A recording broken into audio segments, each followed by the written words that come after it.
नमस्कार, स्वागत है आपका। एनडीटीवी देख रहे हैं आप, मैं हूं आपके साथ ऋतु सिंह। अब चलिए एनडीटीवी ग्राउंड रिपोर्ट की शुरुआत करते हैं। तस्वीरें दुर्ग शहर की हैं, जहां पर एक समय में इतने तालाब थे। ये तालाब लोगों के जीवन का आधार बन गए थे। इन्हीं तालाब से पीने और सिंचाई के लिए पानी का इस्तेमाल होता था। इन तालाबों को हमारे पूर्वजों ने आने वाली पीढ़ियों के लिए जल संरक्षण के उद्देश्य से बनाया था, लेकिन अब यही तालाब आज बदहाली की मार झेल रहे हैं। कचरा, गंदे नाले और जल कुंभी ने इन तालाबों की पहचान को बदल दिया है। इन तालाबों के पास से अब पीने का पानी नहीं, तो जबकि देखेंगे तो यहाँ पर सिर्फ कचरा और बदबूदार हवा ही दिखाई देती है। और हैरानी की बात तो यह है कि स्वच्छता और पर्यावरण संरक्षण के दावे जोरों पर है। करोड़ों रुपए खर्च करके मशीनें जरूर खरीदी जा रही हैं, लेकिन हालात जस के तस बने हैं। अब सवाल यह है कि क्या नगर निगम और प्रशासन समय रहते इन तालाबों को बचाने के लिए ठोस कदम उठाएंगे, या फिर ये अमूल्य धरोहरें यूं ही कागजों में सिमट कर रह जाएंगी। देखिए हमारी ग्राउंड रिपोर्ट। दुर्ग शहर में 2 दर्जन से ज्यादा बड़े बड़े तालाब हैं और तालाबों का अपना बड़ा महत्व होता है। जल संचयन के लिए और सांस्कृतिक धरोहर के वजह से तालाब आज भी पूजनीय है, लेकिन इन तालाबों की क्या कुछ स्थिति है वो आप देखिए। तो ये तालाब में किस तरह से क्योंकि ये तालाब नहीं, अभी जो है वो डस्टबिन ज्यादा दिखाई दे रहा होगा आपको, क्योंकि तालाब में काफी ज्यादा जलकुंभी है और हमारे और आपके घरों से निकलने वाले कूड़ा करकट, प्लास्टिक बॉटल्स, घरों से निकलने वाले अन्य सामान, चाहे वो कांच के टुकड़े हो, वो सभी दिखाई दे रहे हैं। और आपको बता दूं कि ये दुर्ग नगर निगम क्षेत्र में आता है और ऐसे में हर बार साफ सफाई को लेकर बड़े बड़े दावे किए जाते हैं, हजारों लाखों रुपए खर्च कर दिए जाते हैं। और सवाल तो ये भी है कि यदि तालाबों में पैसे खर्च हो रहे हैं तो तालाब की ये दुर्दशा क्यों है। कोलसापारा तालाब के हम दूसरे छोर में मौजूद है और यहाँ की भी आप स्थिति और बदहाली देखकर अंदाजा लगाइए किस तरह से यहाँ कचरों का अंबार पड़ा हुआ है। और जो जितने भी जनप्रतिनिधि है, तमाम तरह के वायदे तो किए जाते हैं, लेकिन इन वायदों का आप हकीकत भी देख लीजिए। दूसरी ओर एक तस्वीर में आपको ये भी दिखाने की कोशिश करूंगा कि वहां देखिए जो आसपास मोहल्ले के जो भी गंदा पानी है वो नालियों के माध्यम से तालाब में ही छोड़ दिया जाता है, और जिसकी वजह से तालाब की स्थिति और भी बदहाल है। पानी इतना बदबूदार है कि उसको बताना भी मुश्किल है। बहरहाल एक व्यक्ति आसपास के जो रहवासी है वो भी हमारे साथ है। दादा, क्या नाम है आपका? हाँ, मेरा विपिन विश्वकर्मा है। तालाब में साफ सफाई कभी होता है? कहाँ होता है, ढिमरा लोग आते हैं, साफ करके जाते ही फेंक देते हैं। हाँ। तालाब पे जो कचरा है ना, हाँ। सब यही पे फेंक देते हैं। सामने में देखो ना, पूरा सामने में दिख रहा है।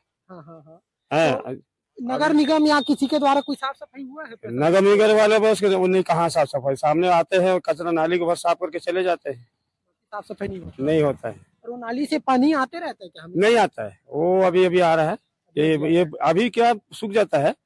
अभी क्या उधर का नाली के जो कचरा है ना, वो सफाई नहीं हुआ है, इसीलिए वो दिख रहा है। तो क्या इसमें पानी में बदबू वगैरह, मच्छर वगैरह इससे होता है क्या? होता है ना, मच्छर क्यों नहीं होगा। मच्छर जब पूरे गंदी गंदी सड़ा सड़ रहा है, पूरा पत्ता ये पूरा पुटका का जो गंदा है ना, पूरा तो ही सड़ रहा है, वो तो खराब होना ही होना है। तो क्या चाहते हैं? साफ सफाई होना तो साफ सफाई तो हम लोग कब के बोल रहे हैं सर, कितना भी बोलते हैं तो सुनते ही नहीं है। ढिमरा लोग भी साफ निकाल के जाते हैं, फिर के ही पे जाते हैं।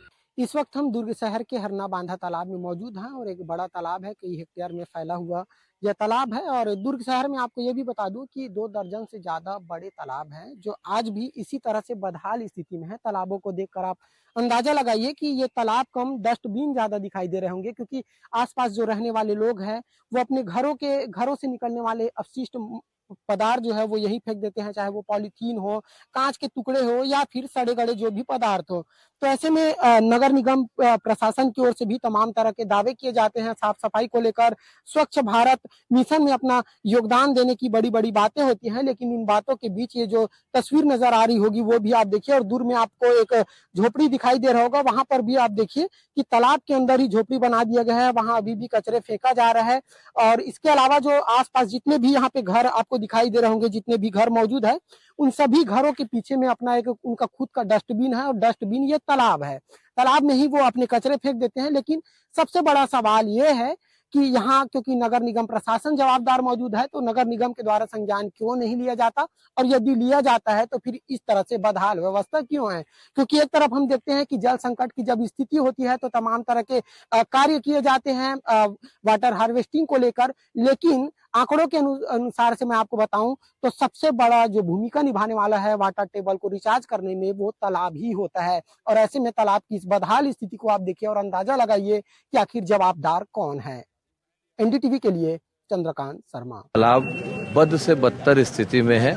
तालाबों का प्रयोग डस्टबिन के रूप में किया जा रहा है। निस्तारी योग्य भी वो तालाब नहीं बचा है। लोग अपने कार्यक्रम में भी जाते हैं, शौक के कार्यक्रम में भी तालाब जाते हैं, तो आज वो स्थिति कि लोग वहाँ जाना पसंद नहीं कर रहे हैं। पूरा MIC और महापौर जी को इस ओर बिल्कुल भी ध्यान नहीं है और तालाब को डस्टबिन बना के छोड़ दिया गया है। तालाबों को अगर स्वच्छ रखे, निस्तारी के लिए रहे और तालाब अच्छा भरा रहे तो वो जल संकट नहीं होगा और वाटर हार्वेस्टिंग रिचार्ज होते रहेगा। लेकिन यहाँ पर वाटर हार्वेस्टिंग के नाम में किसी भी प्रकार का कोई निर्णय नहीं लिया गया है। चुनाव के समय बड़ी बड़ी बातें की गई थी वाटर हार्वेस्टिंग को लेकर, लेकिन वाटर हार्वेस्टिंग के कहीं नामो निशान नहीं दी। केंद्र सरकार ने 2 दिसंबर से मैनुअल यानी फिजिकल फिटनेस टेस्ट पूरी तरह से बंद कर दिया है। नए नियमों के तहत अब वाहनों की फिटनेस केवल ऑटोमेटेड टेस्टिंग स्टेशन यानी कि ATS में ही की जा रही है। तस्वीरें बलौदाबाजार की हैं, जहां के वाहन मालिकों और ट्रांसपोर्टरों की परेशानी इस नियम के आने के बाद से ज्यादा बढ़ गई है। वजह है जिले में एक भी ATS की सुविधा न होना। सभी वाहन मालिक और ट्रांसपोर्टर अपनी गाड़ियों को टेस्टिंग के लिए रायपुर भेजते हैं और यहां आने जाने में वाहनों के बड़ा खर्चा होता है। परिवहन विभाग के मुताबिक बलौदाबाजार में ATS के लिए 1 एकड़ जमीन स्वीकृत हो चुकी है और मशीन लगाने का काम भी जारी है, जिसमें अभी समय लगेगा। ये रिपोर्ट आपको दिखाते हैं। इस वक्त मौजूद है बलौदाबाजार में और इस जगह से बलौदाबाजार से रायपुर की जो दूरी है वो 89 किलोमीटर दूर है और जिस जगह पर ATS सेंटर बनाए गए हैं वो उससे कहीं ज्यादा दूर है। तो ऐसे में जो बलौदाबाजार के ट्रांसपोर्टर्स हैं उन्हें यहाँ से रायपुर तक ATS तक का सफर करना पड़ रहा है, क्योंकि अब तक जो स्थिति थी उसके मुताबिक फिजिकल जो फिटनेस टेस्ट होता था वो बलौदाबाजार के RTO ऑफिस में हो जाया करता था। लेकिन अब जब केंद्र सरकार ने निर्णय ले लिया है कि 2 दिसंबर के बाद से सारे जो फिटनेस के जांच हैं वो ऑटोमेटिक टेस्टिंग से होने हैं, तो ऐसे में पहले से व्यवस्था नहीं होने की वजह से यहाँ पर हालात कुछ और हो गए हैं। हालांकि ट्रांसपोर्टरों से बात करने पर यह बात कही जा रही है कि ये व्यवस्था पहले कर लेनी थी, सरकार को ये तमाम इंतजामात पहले कर लेने थे ताकि उन्हें मुसीबत का सामना नहीं करना पड़ता, परेशानी नहीं उठानी पड़ती, लेकिन अब इंतजाम नहीं हुए हैं। वहीं RTOs और बाकी जो तमाम अधिकारियों से बात करने पर यह बात सामने आई है कि अभी जो इंतजामात किए जा रहे हैं वो अर्जुनी ग्राम में किए जा रहे हैं, बलौदाबाजार भाटापारा मार्ग में किए जा रहे हैं। इसलिए इसके लिए 1 एकड़ जमीन भी स्वीकृत कर दी गई है और निर्माण चालू कर दिया गया है, लेकिन इसमें कम से कम 6 माह के समय लगेंगे। ऐसे में 6 माह तक व्यापारियों को रायपुर का सफर करना पड़ेगा। अब देखने की बात होगी कि प्रशासन और सरकार इस ओर किस दिशा में काम करती है। बहरहाल ट्रांसपोर्टरों की जो मांग है उनका कहना है कि तब तक के लिए वैकल्पिक व्यवस्था की जाए। अब देखने की बात होगी कि सरकार क्या वैकल्पिक व्यवस्था करती है। NDTV के लिए बलौदाबाजार से दिव्यांशु शुक्ला की रिपोर्ट। ट्रक मालिक जो है ना चारों तरफ से क्या 10 तरफ से पैसा जा रहा है। अब रह गया सवाल फिटनेस का, तो चीज का रेट तो हर चीज का बढ़ते जा रहा है, बाकी मालिक का कोई वैल्यू नहीं बढ़ पा रहा है। और ये है जो फिटनेस आप बोल रहे हैं अपना, हम यही का आदमी, हमारे पास 10, 4, 5 भी जैसे भी आपने जैसे बोलना है ट्रांसपोर्ट में 55-60 गाड़ी का सब मिले जुले अपना है। तो अपन यहाँ का एक दिन अगर खड़े होता है तो हमारा 5-6 हजार टूट जाता है। अपन अगर यहाँ छोड़ के रायपुर जाते हैं, ड्राइवर को अलग खर्चा, ड्राइवर तो मानेगा नहीं। आप बाय होकर कुक आप गाड़ी चले ना चले उसको पेमेंट और भत्ता तो देना ही देना है। फिटनेस को लेकर समस्या ये हो रही है कि पहले हमको बलौदाबाजार में ये सब चीज फिटनेस का सुविधा मिल जाता था, लेकिन अभी अपने को गाड़ी कहीं भी रहे, खाली गाड़ी अपने को रायपुर भेजना पड़ता है यहाँ से। प्लस अगर वो अपने को डीजल जा रहा है उसमें, वहाँ जाने के बाद अगर गाड़ी सेम डे फिटनेस नहीं होती है तो ड्राइवर का पैसा वो तो देना ही पड़ रहा है, वो जेब से जा रहा है। खाली गाड़ी में हमको जल्द से जल्द यहाँ होना चालू हो जाए तो वो हमारे लिए बेनिफिट है, ड्राइवर के लिए भी बेनिफिट है उसमें। हमारे यहाँ से जो रायपुर RTO है लगभग 100 किलोमीटर पड़ता है, तो हमको फिटनेस कराने के लिए स्पेशल रायपुर गाड़ी यहाँ से भेजनी पड़ रही है। उसमें हमारे डीजल के खर्चे, ड्राइवर के खर्चे और एक दिन 2 दिन पूरा समय हमारा खराब हो रहा है। तो जो खर्चा हमारे को अगर यहाँ पे आता था उसका सीधा सीधा 3 गुना इफेक्ट आ रहा है हमको, डबल तिबल खर्चा आ रहे हैं और परेशानी से अलग जूझ रहे हैं। और यहाँ जब से आरटीओ ऑफिस बलौदाबाजार था तब यहाँ से फिटनेस शुरू से यहाँ फिटनेस होते आ रहा है। अब ये सरकार क्यों ऐसा निर्णय ली ये समझ से परे है। ये जो समस्या सरकार की फिटनेस की जो रायपुर जाके कराना है, ये बड़ी विकट समस्या है। इसके लिए यहाँ तब तक जब तक यहाँ पे सेटल नहीं होता कोई ना कोई विकल्प करना चाहिए। जिस भी वेंडर को दिया गया है अगर वो टाइमलाइन पे काम नहीं कर रहा है तो सरकार को दूसरा वेंडर या कोई और वैकल्पिक व्यवस्था पे विचार करके इसको जल्द से जल्द कराने की कृपा करें।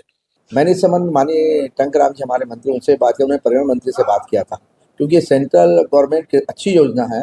फिलहाल तकलीफ तो हो रही है और इसका लोगों पे कष्ट भी हो रहा है क्योंकि खर्चे बहुत ज़्यादा हो रहे हैं। और हमारा ये निवेदन है जब तक इस ATS सेंटर नहीं खुल जाता या जिस एजेंसी को दिया गया तो एजेंसी चेंज किया जाए, है ना, या एजेंसी चेंज किया जाए या फिर उसे तुरंत खोलने की प्रक्रिया को शुरुआत किया जाए, जल्दी से जल्दी खोल सके, जिससे कि लोगों पे जो ट्रक वाले पे एक्स्ट्रा लोड पड़ रहा है। शासन के निर्देश अनुसार ऑटोमेटेड टेस्टिंग स्टेशन की ATS की स्थापना की कार्रवाई की जा रही है। ऑटोमेटेड मशीन्स के माध्यम से ये जांच की जाएगी ताकि सही फिटनेस का आकलन गाड़ियों का हो सके और तकनीकी रूप से पूर्ण आकलन हो सके। इसके लिए ज़िले में ATS की जो स्थापना का कार्य जो है किया जा रहा है और अर्जुनी के पास ATS की स्थापना का कार्य चल रहा है और बहुत ही शीघ्र ज़िले में जो है ऑटोमेटेड टेस्टिंग स्टेशन का लाभ लोगों को मिलना शुरू हो जाएगा।